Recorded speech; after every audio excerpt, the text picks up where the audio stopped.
এই নির্বাচন আগে না নির্বাচন সংস্কার আগে নিয়ে বিতর্ক আমরা দেখলাম। জামাতে আমির একটি বক্তব্য দিলেন ইংল্যান্ড থেকে ফিরে, উনি বললেন রোজার আগে নির্বাচন চাই, এবং পরবর্তীতে গতকালকে উনি স্টেটমেন্ট পরিবর্তন করলেন, কোলাই বললেন জুলাই হত্যাকাণ্ডের বিচার না হলে জনগণ কোনো নির্বাচন মেনে নেবে না। এই একটি স্টেটমেন্ট আমরা পেলাম। এবং আমরা বিএনপির মধ্যেও পাচ্ছি যে অনেকে বলছেন, বিএনপির একজন প্রাক্তন এমপি বলছেন হাসিনা পালিয়ে গেছেন, মানে 80% সংস্কার হয়ে গেছে, এখন নির্বাচন দিন। এরপরে আমরা এনসিপির একজন প্রভাবশালী নেতা, উনি বলছেন হাসনাত আব্দুল্লাহ, আমরা দুটি নয় একটি নির্বাচন চাই, যেটি আইনসভার নির্বাচন, একই সঙ্গে ওই নির্বাচনকে গণপরিষদ স্ট্যাটাস দেওয়া হবে, যা সংবিধান পুনর্লিখনে কাজ করবে। সো এরকম একটি বিতর্ক আমরা দেখছি। এরই মধ্যে আপনারা যেটা দেখলেন, আপনারাও নির্বাচনের মানে সংস্কারের পক্ষে ছিলেন, হঠাৎ করে আপনারা গতকালকে একটা স্টেটমেন্ট দিয়েছেন। আমি আপনাকে সেই ভিডিওটা দেখাতে চাই, তারপরে আমি আপনার মত নিতে চাই। ভিডিওটি আমরা আপনার বিএনপির সাথে একটি মানে মিটিং এর পরে আপনারা একটা স্টেটমেন্ট দিয়েছেন। আজকে যে বিষয়গুলো নিয়ে আলোচনা হয়েছে, অত্যন্ত ফলপ্রসূ একটি বৈঠক হয়েছে। আমরা বিএনপির সাথে যুগপৎ আন্দোলন করেছি। আমরা মনে করি সেই আন্দোলন এখনো পর্যন্ত শেষ হয়নি। শুধুমাত্র হাসিনার পতন হয়েছে, কিন্তু হাসিনার যে ফ্যাসিবাদ তন্ত্র এখনো পর্যন্ত সচিবালয়ে, পুলিশে এবং রাষ্ট্রের বিভিন্ন সেক্টরে এবং দপ্তরে রয়েছে, যে কারণে আমরা মনে আপনাদের অবস্থানটা পরিষ্কার যদি করেন আমাদের দর্শকদের জন্য, নির্বাচন আগে না সংস্কার আগে, নাকি দুটি সমান্তরাল? ধন্যবাদ। আমরা আমাদের দল গণ অধিকার পরিষদের পক্ষ থেকে আমরা 3টি দাবি স্পষ্ট করেছি। প্রথমত, গণহত্যার বিচার এবং আওয়ামী লীগকে নিষিদ্ধ করা।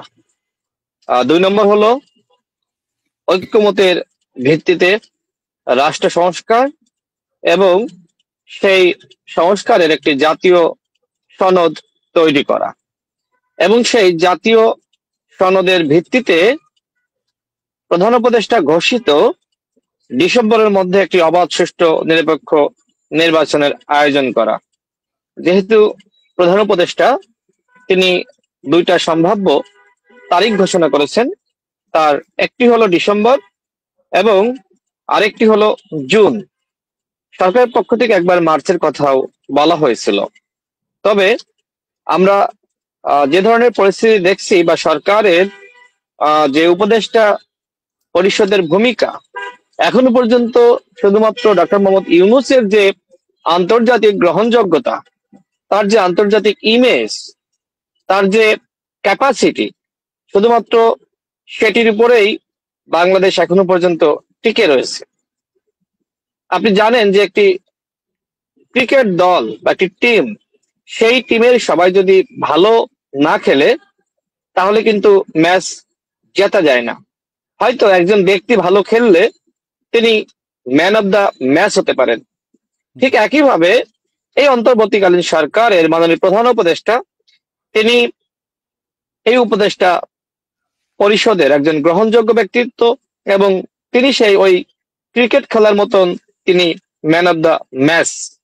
কিন্তু তার বাকি যে খেলোয়াড় রয়েছে, সেই খেলোয়াড়রা ভালো খেলতে পারতেছেন না, যে কারণে ওই যে নতুন বাংলাদেশ গঠনের যে স্বপ্ন, সেই স্বপ্ন আসলে কতটুকু পূরণ হবে সেটি নিয়ে সন্দেহ এবং সংশয় রয়েছে।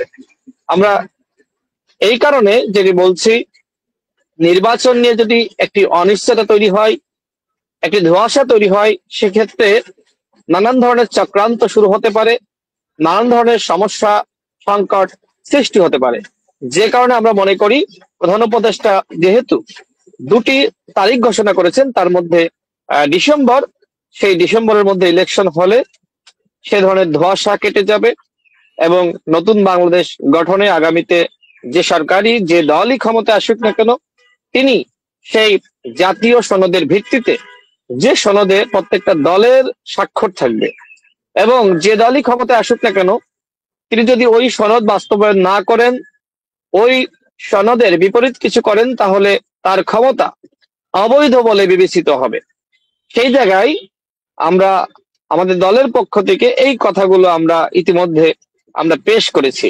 আমরা মনে করি বাংলাদেশের জনগণ গণহত্যার বিচার চাই, এবং এই আকাঙ্ক্ষা মানুষের মধ্যে রয়েছে। সেই গণহত্যার বিচারের মাধ্যমে আওয়ামী লীগকে যেমনি ভাবে নিষিদ্ধ করা এবং আওয়ামী লীগের মাফিয়া গুন্ডাদেরকে বিচার করা, এই আকাঙ্ক্ষা যদি সরকার বাস্তবায়ন না করতে পারে তাহলে সরকারের উপরে জনক্ষোভ তৈরি হবে। আমরা এই জন্য বলছি আগামী 3 মাসের মধ্যে গণহত্যার বিচারটা সম্পন্ন করেন। আগামী 1 মাসের মধ্যে, যেহেতু প্রত্যেকটা দল আপনাদের কাছে প্রস্তাবনা দিয়েছে, আপনারা তো একটা টিম হয়ে কাজ করছেন, সুতরাং সেখানে ঐক্যমতের ভিত্তিতে কতটুকু সংস্কার করা যায় সেটি করেন, এবং একটি জুলাই সনদ তৈরি করেন। আর যতটুকু ঐক্যমত হবে না, মনে করেন গণ অধিকার পরিষদের সাথে বিএনপির অনেক মতপার্থক্য রয়েছে, জামাতের সাথে গণ অধিকার পরিষদের মতপার্থক্য রয়েছে, এনসিপির সাথে বিএনপির মতপার্থক্য রয়েছে। যতটুকু আমরা ঐক্যমতে আসতে পারলাম আর যতটুকু পারলাম না, প্রত্যেকটা দল জনগণের কাছে যাবে, জনগণকে বলবে আমাদেরকে ভোট দেন, আমরা আগামীতে ক্ষমতায় গেলে আমরা এই বাকিটুকু আমরা বাস্তবায়ন করব। জনগণের কাছে না গিয়ে কোনোভাবেই ওই দল তার বাকি যে আকাঙ্ক্ষা বা রাষ্ট্র সংস্কারের স্বপ্ন সেটি বাস্তবায়ন করতে পারবে না। সুতরাং এখনই আজকে বিএনপি আর এনসিপি, গণ অধিকার পরিষদ, জামাত ইসলাম শতভাগ একমতে আসতে পারবে না, এবং এটি সম্ভাবও না। সুতরাং বিএনপির যে রাষ্ট্র সংস্কারের স্বপ্ন, বিএনপিকে যদি জনগণ ক্ষমতায় নিয়ে যায় তারা শতভাগ বাস্তবায়ন করবে। গণ অধিকার পরিষদের যে স্বপ্ন, জনগণ যদি আমাদের দলকে ক্ষমতায় নিয়ে যায় আমরা তার শতভাগ বাস্তবায়ন করতে পারবো। ঠিক একইভাবে এনসিপি এবং জামাত, তাদেরকেও অপেক্ষা করতে হবে। তারা যদি মনে করে যে আজকে আমার শতভাগ এই সরকার যদি না মানে আমি কোনোভাবেই নির্বাচন হতে দিব না, তারা যদি মনে করে যে গণহত্যার বিচারের আগে আমরা নির্বাচন হতে দিব না, এখন বিচারটা তাদের কাছে আসলে কি? রায় ঘোষণা করা, যাদেরকে গ্রেপ্তার করা হয়েছে তাদেরকে শাস্তির আওতায় আনা, নাকি হাসিনাকে ভারত থেকে বাংলাদেশে ফিরিয়ে এনে গণহত্যার বিচারটা শেষ করা?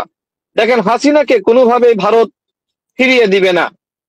তার মানে কি বাংলাদেশে আর কখনোই ইলেকশন হবে না? এই হাসিনাকে বাংলাদেশে বসিয়েছিল দানব হিসেবে ভারত। সেই ভারত কিভাবে তার ওই দাস হাসিনাকে বাংলাদেশে পাঠিয়ে ফাঁসির কাস্টে ঝুলাতে সহযোগিতা করে? কোনোভাবে এই কাজটি ভারত করবে বলে আমার কাছে মনে হয় না। সুতরাং আমরা মনে করি যে অবশ্যই কথাবার্তা বলার ক্ষেত্রে সাবধানতা অবলম্বন করতে হবে, সতর্ক হতে হবে, এবং অবশ্যই দেশে যাতে আরেকটি সংকট ঘনীভূত না হয়, আরেকটি সমস্যা না বাড়ে, সেদিকে আমাদের দৃষ্টিপাত দিতে হবে। আমাদের জামাতের আমিরের কথা যেটি আপনি বললেন, দেখেন, হ্যাঁ, লন্ডনে তারা বৈঠক করেছে, আমি এই বৈঠককে অত্যন্ত ইতিবাচক হিসেবে দেখি। এই বৈঠক দরকার ছিল। জামাত বিএনপির মধ্যে দূরত্ব, সংঘর্ষ, বিশেষ করে আগামী নির্বাচনে যদি জামাত বিএনপির মধ্যে সংঘর্ষ নির্বাচনকে কেন্দ্র করে হয়ে থাকে, সেক্ষেত্রে কিন্তু সব থেকে বেশি বেনিফিটেড হবে ওই স্বৈরাচারী পতিত দল আওয়ামী লীগ এবং হাসিনা। কারণ তারা হয় জামাত, অথবা তারা বিএনপির পক্ষ নিয়ে, অথবা এই তৃতীয় পক্ষ হিসেবে ওই সংঘর্ষের মধ্যে লিপ্ত হয়ে তারা একটি অঘটন ঘটাবে এবং দেশকে অস্থিতিশীল করার চক্রান্ত করবে। আর আপনি যেটি এনসিপির নেতা হাসনাতের কথা বললেন, তিনি বলেছেন যে আমরা দুটি নয় একটি নির্বাচন চাই। আমি মনে করি তাদের উচিত হবে দলীয় ফোরামে আলোচনা করে একটি ঐক্যমতে আসা। তাদের নেতা নাহিদ, তিনি বলেছেন যে আমরা একই সাথে আমরা গণপরিষদ এবং জাতীয় নির্বাচন চাই। তাদের অন্যান্য নেতারা একই কথা বলেছে। আবার হাসনাত সাহেব তিনি বলছেন যে আমরা দুটি নয়, আমরা শুধুমাত্র গণপরিষদ নির্বাচন চাই। এই যে তার নেতার বক্তব্য একরকম, তার বক্তব্য ভিন্ন রকম, এই ভিন্নতা আমি মনে করি যেমন তাদের মধ্যে আছে, দলগুলোর মধ্যে থাকবে। সুতরাং তাকে মাথায় রাখা উচিত যে দলের মধ্যে একমত সবাই হতে পারতেছে না, সেখানে ভিন্ন ভিন্ন দল তারা কিভাবে একমত পোষণ করবে? না, কিন্তু এখানে আমার একটা প্রশ্ন খুব পরিষ্কার করে বলতে চাচ্ছি যে আপনারাও কিন্তু সুইং করছেন। যেমন ধরেন জামাতে ইসলাম এক সময় এক এক সময় এক এক রকম স্টেটমেন্ট দিচ্ছে। আপনারা কিন্তু কিছুদিন আগেও বলছিলেন যে না, সংস্কার করতে হবে, এতজন মানুষের আত্মত্যাগ আমরা বৃথা যেতে দেবো না। কিন্তু আপনারা কিন্তু গতকালকে সুইং করলেন, অর্থাৎ আপনারা তাহলে কি বিএনপির সাথে আপনাদের কোনো সমঝোতা হয়েছে কিনা? আমার মনে হয় যে আপনি ভুল প্রশ্ন করলেন। আমরা আমাদের যে অবস্থান, সেই অবস্থান থেকে আমরা কোনোভাবেই নড়চড় করিনি। আমরা বলেছি প্রথমত গণহত্যার বিচার, আওয়ামী লীগকে নিষিদ্ধ করা। আমার যে বক্তব্য আপনি এখানে দেখালেন, আপনি পুরো বক্তব্য দেখাননি। আপনি যদি আমার পুরো বক্তব্য এখানে আপনি দেখাতেন, স্পষ্ট হয়ে যেতেন যে আমি কি বলেছি। আমি স্পষ্টভাবে বলেছি যে বিএনপির সাথে আমাদের 3টি বিষয়ে আলোচনা হয়েছে: গণহত্যার বিচার, এবং রাষ্ট্র সংস্কারের জাতীয় সনদ তৈরি করা, এবং ডিসেম্বরের মধ্যে ইলেকশন। এবং এই 3টি বিষয়েই বিএনপি এবং গণ অধিকার পরিষদ একমত পোষণ করেছে। এবং আমরা সেখানে কিন্তু আমি নিজে দাঁড়িয়ে বলেছি আমাদের দল গণ অধিকার পরিষদ ফ্যাসিস্ট আওয়ামী লীগের নিষিদ্ধ চাই। আমি স্পষ্টভাবে বলেছি। আমার প্রায় 3 মিনিট আপনার 50 সেকেন্ডের অধিক সময়ের বক্তব্য, সেখানে আমি এই কথাগুলো স্পষ্টভাবে বলেছি। অর্থাৎ যেটি একটি প্রপাগান্ডা আসলে চালানো হচ্ছে, যে রাজনৈতিক দলগুলো, বিশেষ করে আমরা যারা যুগপৎ আন্দোলন একসাথে করেছি, হাসিনার বিরুদ্ধে লড়াই করেছি, তাদের বিরুদ্ধে নানান ধরনের একটি চক্রান্ত হচ্ছে যে তারা আসলে ইলেকশনটাই ফোকাস দিচ্ছে। হ্যাঁ, আমরা ওই ফোরামে এই বিষয়টি আলোচনা করেছি যে একটি বিভ্রান্তি সৃষ্টি করা হচ্ছে যে বিএনপি বা অন্যান্য দল যারা যুগপৎ আন্দোলন করেছে, তারা শুধুমাত্র নির্বাচনকেই গুরুত্ব দিচ্ছে, রাষ্ট্র সংস্কারকে গুরুত্ব দিচ্ছে না। এবং এটির ভিত্তিতেই মূলত আলোচনা হয়, ঠিক আছে তাহলে সংস্কারের একটি জাতীয় সনদ তৈরি করা। এবং আমরা এটিও বলেছি যে বিএনপির নেতৃবৃন্দ যখন ইলেকশনের কথা বলে, তাদের উচিত হবে একই সাথে রাষ্ট্র সংস্কারের কথা বলা, গণহত্যার বিচারের কথা বলা। এবং আমরা আমাদের দল গণ অধিকার পরিষদ সেই একই কথা আমরা সবসময় বলছি। অবশ্যই ইলেকশনের আগে প্রয়োজনীয় রাষ্ট্র সংস্কার হতে হবে ঐক্যমতের ভিত্তিতে, এবং একই সাথে গণহত্যার বিচার হতে হবে। আমরা দলগতভাবে এটি আমরা মনে করি। অন্য দলের সাথে হয়তো আমাদের এতটুকু ভিন্নমত থাকতে পারে যে অনেকে হয়তো দল হিসেবে তারা প্রকাশ্যে আওয়ামী লীগকে নিষিদ্ধের কথা বলছে না, কিন্তু আমরা দল হিসেবে, একটি নিবন্ধিত দল হিসেবে আমরা কিন্তু আওয়ামী লীগকে আমরা যেমনি ভাবে নিবন্ধন বাতিলের কথা বলছি এবং তাদেরকে আমরা নিষিদ্ধের কথা বলছি। ৭১-এর পরে যেমনি ভাবে শেখ মুজিবের নেতৃত্বে জাসদ সহ এই সময়কার রাজনৈতিক দলগুলোর ৩০,০০০ নেতাকর্মীকে হত্যা করা হয়েছে, যতটুকু শোনা যায় ইতিহাসে যতটুকু এসেছে ৩০,০০০, এবং ২৪শে হাসিনার নেতৃত্বে আরেকটি গণহত্যা পরিচালিত হয়েছে। আমরা আওয়ামী লীগ নামক এই নরক, এই গণহত্যাকারী ব্যানার, এই ব্যানারটি বাংলাদেশে আর রেখে আমরা তৃতীয়বার কোনোভাবে আওয়ামী পান্ডাদেরকে এই ব্যানারের ছায়াতলে একতাবদ্ধ হয়ে কোনোভাবে আমরা গণহত্যা পরিচালনার সুযোগ দিব না। যে কারণে আমরা দল হিসেবে আমরা সবসময় আওয়ামী লীগকে নিষিদ্ধের কথা বলেছি। আমি আপনাকে একটা স্টেটমেন্ট দেখাচ্ছি। আপনি এটা বলেছিলেন গত 2 দিন আগে, একটা ফটো কার্ড আমি আপনাকে দেখাতে চাই। সেখানে আপনি বলেছেন আওয়ামী লীগ কোনো ছোট বা দুর্বল শক্তি নয়, দলটিকে ছোট ভেবে ধাক্কা দেওয়ার চেষ্টা করলে আওয়ামী লীগ সংগঠিত হয়ে এমন একটা ধাক্কা দেবে যাতে সবাই পিষ্ট হয়ে যাবেন। সুতরাং আমি আপনাকে এই লাইনটা স্পষ্ট করি। দেখেন, আপনি আমার সাথে, আমি শেষ করি। এখানে আপনি বলেছেন সুতরাং বাঁচতে চাইলে ঐক্য, নইলে হবে পিষ্ট। আওয়ামী লীগ ফিরতে পারলে রবে না কিছু অবশিষ্ট।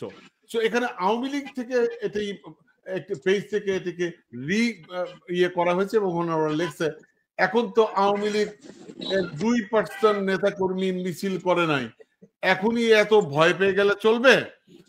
আপনার বক্তব্য জানি, এইবার আপনি বলুন। দেখেন, এখানে একটি লাইন কিন্তু ভুল করা হয়েছে।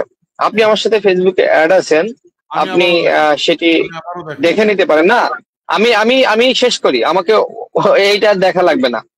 মানে এই যে ফটো কার্ড, এটি আসলে ঢাকা পোস্ট, তারা একটু মিস্টেক করেছে। আমি সেখানে বলেছি যে আওয়ামী লীগকে যদি ছোট ভেবে ধাক্কা না দেন, তাহলে আওয়ামী লীগ কিন্তু এমন ভাবে আমাদেরকে ধাক্কা দিবে, আমরা সবাই কিন্তু পিষ্ট হয়ে যাব। আমি এটি বলেছি, কিন্তু ওইখানে তারা না শব্দটা বাদ দিয়ে ফেলাইছে।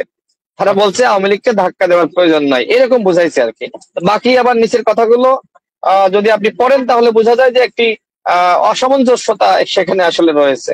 সব মিলে মানুষ বুঝতে পারছে যে আমার বক্তব্য ওই লাইনটাই একটু ভুল হলেও, তো আমি এটি ঢাকা পোস্টকে জানিয়েছিলাম। তো যাই হোক, আমার বক্তব্য যেটা ফিনিশিং এ রয়েছে সেটি হলো আওয়ামী লীগ একটি বড় শক্তি, এটি মানতে হবে। একটি রেজিম ছিল এবং তারা একটি 3 পুরুষের দল। দাদা আওয়ামী লীগ করেছে, বাবা করেছে, সন্তান করেছে। সুতরাং এই দলটি যদি একবার ফিরে আসতে পারে তাহলে আমাদের কারোর রক্ষা হবে না। সুতরাং এই মুহূর্তে আমাদের ভিতরে একতা ধরে রেখে আওয়ামী লীগকে ভ্যানিশ করাই হবে আমাদের অন্যতম দায়িত্ব।